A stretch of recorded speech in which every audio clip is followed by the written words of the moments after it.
कहानी एक अट्रैक्टिव व्यक्ति डेविड के इंट्रोडक्शन से शुरू होती है, जो अपनी रोमांटिक एक्शंस के लिए फेमस है। वह अपने एक करीबी दोस्त के साथ जॉर्जिया, जो अब उसकी पूर्व पत्नी है, के साथ अपनी पिछली शादी के बारे में एक कहानी सुनाता है। डेविड बताता करता है कि कैसे जॉर्जिया ने लगातार उसका पीछा किया जब तक कि वो मान नहीं गया और उसके साथ रहने की इच्छा से मोटिवेट होकर उससे शादी करने के लिए सहमत नहीं हो गया। हालांकि जॉर्जिया के पर्सपेक्टिव से वह अपने दोस्त को भी यही कहानी सुनाती है और कहती है कि वह डेविड ही था जिसने लगातार उसका पीछा किया और तब तक करता रहा जब तक कि वो मान नहीं गई और उसके प्रपोजल को स्वीकार नहीं कर लिया। उनकी शादी 25 साल पहले तलाक के साथ खत्म हो गई और तब से उन्होंने एक दूसरे को नहीं देखा है। अपने अलग हुए रिश्ते के बावजूद डेविड और जॉर्जिया दोनों अपनी बेटी की होने वाली ग्रेजुएशन पार्टी में शामिल होने के लिए मजबूर हैं, जो अगले दिन होने वाली है। उनकी बेटी लिली अपने माता पिता दोनों से अलग अलग कांटेक्ट करती है और कार्यक्रम के दौरान बहस न करने या कोई लड़ाई न करने जोर देती है, क्योंकि वो चाहती है कि सेलिब्रेशन जॉयफुल और मेमोरेबल हो। लड़ाई न करने का वादा करते हुए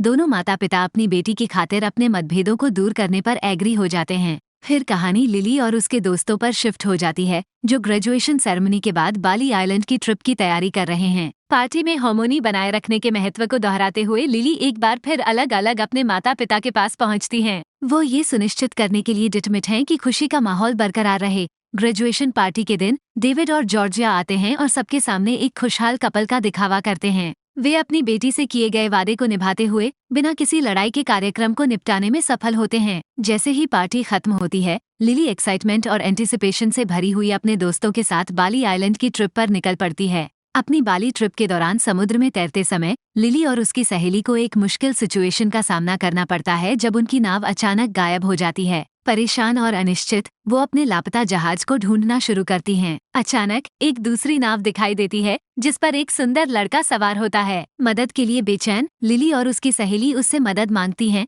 और वो लड़का उन्हें बचाने के लिए आगे आता है। वे उसकी नाव पर चढ़ते हैं और जैसे ही वे एक दूसरे को देखते हैं, लिली उसके चार्म से मोहित हो जाती है। अपने दोस्त की उपस्थिति से अनजान वो गेडे नाम के लड़के के साथ चुलबुली हंसी मजाक में लगी रहती है। उनके बीच कनेक्शन और अट्रैक्शन डेवलप होता है और बाली की ट्रॉपिकल बैकड्रॉप के बीच एक लव अफेयर पनपने लगता है। इस बीच डेविड जॉर्जिया को कॉल करता है और उससे एक इम्पोर्टेंट मैसेज देखने के लिए अपना फोन चेक करने के लिए कहता है। उन्हें बहुत हैरानी हुई जब उन्हें पता चला कि उनकी बेटी लिली ने उन्हें शादी का इनविटेशन भेजा है। ये पता चला कि लिली और गेडे ने शादी करने का फैसला किया है। अपनी बेटी की अचानक होने वाली शादी के बारे में उत्साहित डेविड ने जॉर्जिया को शादी में शामिल होने के अपने इरादे के बारे में बताता है। इस समाचार को सुनने पर जॉर्जिया को एहसास हुआ कि उसे भी शादी में जाना चाहिए, जिससे इस तलाकशुदा कपल के बीच शायद इमोशनल रियूनियन के लिए स्टेज तैयार हो सके, क्योंकि वे अपनी बेटी के जीवन में नए अध्याय का जश्न मनाने के लिए इकट्ठा हो रहे हैं। सीन बदलता है जब हम जॉर्जिया और डेविड को एक हवाई जहाज पर एक साथ बैठे देखते हैं। कुछ अजीब होता है जब डेविड जॉर्जिया के बगल वाली सीट पर बैठ जाता है, जिससे वो परेशान हो जाती है और फ्लाइट अटेंडेंट से उसकी सीट बदलने की रिक्वेस्ट करती है। दुर्भाग्य से फ्लाइट अटेंडेंट इस समय सीटें बदलने में मुश्किल बताते हुए माफी मांगती है। हालांकि एक काइंड हार्टेड पैसेंजर अपनी इच्छा से जॉर्जिया के साथ सीटें बदल लेता है, जिससे उसे डेविड के बगल में बैठने मिल जाता है। डेविड को अट्रैक्टिव देखकर जॉर्जिया खुश होती है। जैसे ही फ्लाइट आगे बढ़ती है, प्लेन का कैप्टन पॉल पर्सनली जॉर्जिया का स्वागत करने के लिए आकर उसे सरप्राइज कर देता है। ये पता चलता है कि पॉल दरअसल जॉर्जिया का प्रेमी है और उसने जानबूझकर उसके साथ उसी प्लेन में रहने के लिए अपनी फ्लाइट बदल दी थी। पॉल डेविड से बात करता है और जॉर्जिया के प्रति अपने गहरे प्यार और उसके साथ रहने के लिए कुछ भी करने की इच्छा को बताता है। डेविड को हैरानी हुई। वो पॉल की बातों पर हंसते हुए सोचता है कि जॉर्जिया ऐसे व्यक्ति को क्यों चाहेगी जिसका कोई फायदा नहीं है। आखिरकार प्लेन उतरता है और वे सभी बाली के खूबसूरत आइलैंड तक पहुंचने के लिए एक छोटी नाव पर सवार होते हैं। नाव की सवारी के दौरान डेविड और जॉर्जिया बात करते हैं और वो लिली की ग्रासमैन नाम के किसी व्यक्ति से होने वाली शादी पर डिसरी होते हैं। जॉर्जिया से एग्री करती है और मानती है कि यह शादी आखिरकार फेल हो जाएगी और उसे अपनी बेटी लिली के लिए दुख होता है, जो शायद उसी तरह के असफल रिश्ते का अनुभव कर सकती है जैसा उसने डेविड के साथ किया था। वे दोनों इस बात पर एग्री होते हैं कि शादी को होने से रोकने के लिए कुछ किया जाना चाहिए। आइलैंड पर पहुंचने पर उसके माता पिता लिली का स्वागत करते हैं और वह अपने पिता के साथ गेडे के पिता से मिलने जाती है। गेडे के पिता डेविड का गर्मजोशी से स्वागत करते हैं। वह जोक्स से डेविड का मनोरंजन करके अपना सेंस ऑफ ह्यूमर दिखाते हैं। इसके बाद डेविड गेडे से मिलता है और उनके बीच बातचीत होती है। वह गेडे को सलाह देता है कि वे शादी में जल्दबाजी न करें और फ्यूचर में होने वाले पोटेंशियल डिसएग्रीमेंट और सेपरेशन से बचने के लिए बच्चे पैदा करने से पहले अपना समय लें। हालांकि गेडे इस सलाह पर ज्यादा ध्यान नहीं देता है। बाद में गैरे के पिता अपने कबीले को संबोधित करते हैं और नए कपल डेविड और जॉर्जिया को सबके सामने आशीर्वाद देते हैं। सेरेमनी के बाद डेविड और जॉर्जिया आराम करने के लिए होटल चले जाते हैं। दिलचस्प बात यह है कि जब वे 2 कमरे बुक करते हैं तो उन्हें पता चलता है कि दोनों कमरे एक ही मंजिल पर हैं, जिससे उनकी कहानी में एक और मोड़ आ जाता है। फिर होटल की लॉबी में डेविड का सामना एक छोटी लड़की से होता है। वह अपने पास्ट के बारे में, अपने घर में लगी आग के बारे में बताता है कि कैसे उसकी पत्नी ने उस पर अनदेखी का आरोप लगाया, जिसके कारण वे अलग हो गए।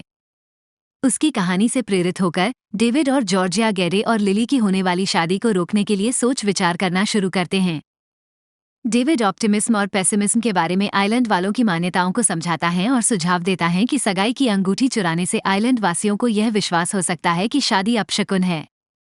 जॉर्जिया शुरू में झिझकती है, लेकिन आखिरकार गैरे की कजिन से अंगूठी चुरा लेती है। वेडिंग सेरेमनी होती है और हर कोई खोई हुई अंगूठी की तलाश करता है, लेकिन वह नहीं मिलती है। अचानक से गैरे के पिता समझाते हैं कि ऐसी चीजें हो सकती हैं और शादी को अगले दिन तक के लिए पोस्टपोन कर देते हैं। जॉर्जिया शादी का सामान खरीदने के लिए लिली के साथ जाती है और उनकी सैर के दौरान लिली अपने पिता से खुद को बुराई से आजाद करने और नए सिरे से शुरुआत करने के लिए शादी से पहले की रस्म के तौर पर फसल इकट्ठा करने मैंगेडे की मदद करने के लिए कहती है। बाद में डेविड और जॉर्जिया गैरे के बजाय खुद फसल इकट्ठा करते हैं और जब भी वे मिलते हैं तो हमेशा की तरह वे बहस करने लगते हैं। शाम को वे होटल के बार में गैरे और लिली से मिलते हैं, शराब पीते हैं, गेम खेलते हैं और बहुत सारे चैलेंजेस लेते हैं। अगली सुबह जॉर्जिया डेविड के बिस्तर पर उठती है, गुस्से में और उलझन में कि वो वहां कैसे पहुंची। डेविड भी उतना ही हैरान होता है और कहता है कि उसे याद नहीं है कि क्या हुआ था। जब पॉल दरवाजा खटखटाता है तो उनकी बातचीत रुकती है। जॉर्जिया जल्दी से अपने कमरे में लौट आती है और डेविड पॉल को कमरे की गड़बड़ी के बारे में बताता है। जॉर्जिया अपने कमरे से बाहर आती है और पॉल को बताती है कि उन्होंने कमरे इसलिए बदल दिए क्योंकि डेविड का कमरा ज्यादा सुंदर और बड़ा था। वो पॉल से होटल की लॉबी में उसका इंतजार करने के लिए कहती है। इस बीच लिली, गैरे और पॉल लॉबी में इंतजार करते हैं। गैरे सभी को मौज मस्ती के लिए एक खूबसूरत आइलैंड पर ले जाने का सुझाव देता है, लेकिन डेविड उससे भी बेहतर आइलैंड पर का प्रस्ताव रखता है। रास्ते में गैरे लिली को बताता है कि उसके पिता जानबूझकर उनकी शादी में रुकावट डाल रहे हैं क्योंकि उनका मानना है कि इस आइलैंड पर जाने से शादियां फेल हो जाती हैं। लिली अंधविश्वास को नहीं मानती है और गैरे को ऐसे बेकार बिलीफ को छोड़ने की सलाह देती है। सीन जॉर्जिया के राज्य जॉर्जिया और पॉल में बदल जाता है। साथ में वे एक शानदार गुफा में जाते हैं जहां पॉल के पास जॉर्जिया के लिए एक सरप्राइज होता है। जैसे ही वे गुफा की गहराई में जाते हैं, पॉल एक शानदार शादी की अंगूठी दिखाता है, जिससे जॉर्जिया हैरान रह जाती है। अपनी आंखों में आशा की चमक के साथ पॉल ने जॉर्जिया को प्यार से प्रपोज करता है और उससे शादी करने और अपना जीवन एक साथ बिताने के लिए कहता है। हालांकि जॉर्जिया का रिस्पांस ऐसा नहीं होता जिसकी पॉल ने आशा की थी। वो पॉल की दिल से की गई रिक्वेस्ट को मनाकर यह समझाते हुए मना कर देती है कि हालांकि वह वास्तव में उसकी कंपनी का आनंद लेती है और उसके साथ बिताए समय को संजो कर रखती है, लेकिन वो उससे शादी करने के लिए कमिट नहीं हो सकती। जॉर्जिया इस बात पर जोर देती है कि उसके लिए उसकी फीलिंग्स जेन्युइन हो सकती हैं, लेकिन शादी एक ऐसा कदम है जिसे वो उसके साथ नहीं उठा सकती। जेंटल लेकिन फर्म तरीके से वो उनसे इस टॉपिक को छोड़ने के लिए कहती है और अधूरी उम्मीदों के बोझ के बिना अपनी जर्नी जारी रखने के लिए कहती है। जॉर्जिया के रिजेक्शन की वजह से पॉल के चेहरे पर शर्मिंदगी और निराशा का मिक्सचर झलक रहा है। खोया हुआ और हल्का हल्का महसूस करते हुए वह अपनी निगाहें नीचे झुका लेता है और देखता कि उसके पैरों के नीचे एक रेंगता हुआ सांप है। जब जॉर्जिया की नसें हिलने लगती हैं और उन्हें अपने ऊपर आने वाले खतरे का एहसास होता है तो घबराहट होने लगती है। तेजी दिखाते हुए वो पॉल को पास के अस्पताल में ले जाने की कोशिश करती है और उम्मीद करती है कि उसे जरूरी देखभाल मिलेगी। हंगामे के बीच डेविड और लिली पॉल के बारे में चिंतित होकर कमरे में प्रवेश करते हैं। जॉर्जिया को वहां ना देखकर वे पूछते हैं वो कहाँ है। पॉल अभी भी अपने रिजेक्शन से जूझ रहा है। जॉर्जिया को ये याद दिलाने का साहस जुटाता है कि वो उस सवाल को न भूले जो उसने पहले आइलैंड पर पूछा था। पॉल के शब्दों से उत्सुक होकर डेविड ने आगे छानबीन करता है और जॉर्जिया से पॉल की रिक्वेस्ट के बारे में पूछता है। घबराहट के साथ जॉर्जिया बताती है कि पॉल ने दरअसल उससे शादी करने के लिए कहा था। इस खुलासे से डेविड गुस्से से भर जाता है। उसने अपने रिश्ते के खत्म होने के बाद जॉर्जिया के किसी और से शादी करने के बारे में कभी सोचा भी नहीं था। इस बात को भूलने के लिए डेविड लिली और गैरे के साथ सैर पर जाकर शांति चाहता है और पास के एक आइलैंड पर जाना चाहता है जहां वे राहत पा सकते हैं और हाल की घटनाओं पर विचार कर सकते हैं। इस बीच जॉर्जिया गिल्ट और पश्चाताप से उबरकर अस्पताल में ही रहती है। जैसे ही जॉर्जिया पॉल की ओर बढ़ती है, उसे एहसास होता है कि आइलैंड पर दूसरों के साथ रहना उसके लिए ठीक है, ये सुनिश्चित करते हुए कि लिली को अकेला नहीं छोड़ा जाएगा। अपनी आपत्तियों पर काबू पाते हुए जॉर्जिया पॉल से उसका साथ छोड़ने के लिए माफी मांगती है, लेकिन इस बात पर जोर देती है कि उसे डेविड, लिली और गैरे के साथ फिर से मिलना होगा। एकजुटता के महत्व को समझते हुए पॉल उसके डिसीजन को स्वीकार करता है, यह महसूस करते हुए कि इसमें ही सभी की भलाई है।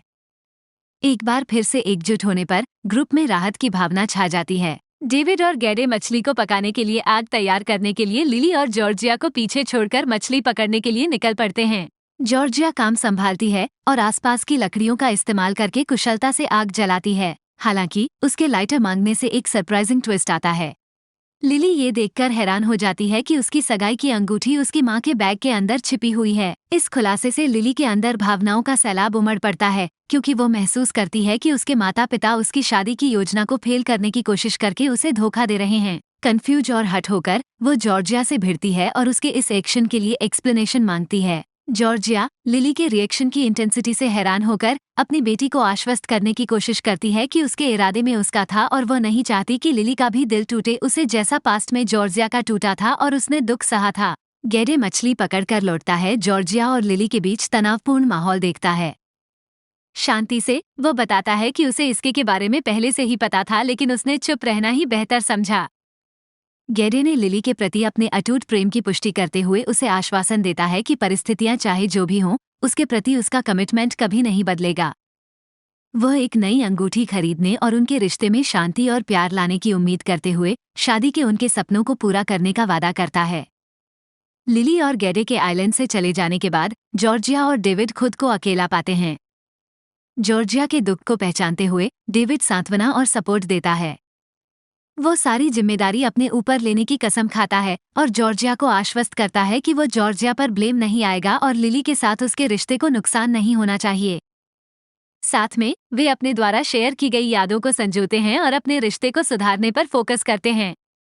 अगली सुबह जॉर्जिया और डेविड शांत समुद्र के किनारे बैठे अपनी जर्नी और उन मुश्किलों के बारे में याद कर रहे थे जिनका उन्होंने सामना किया था। वे दोनों लिली की शादी में शामिल होने के लिए एग्री होते हैं और किसी भी संदेह या आपत्ति को दूर करते हुए पूरे दिल से यूनियन को आशीर्वाद देते हैं।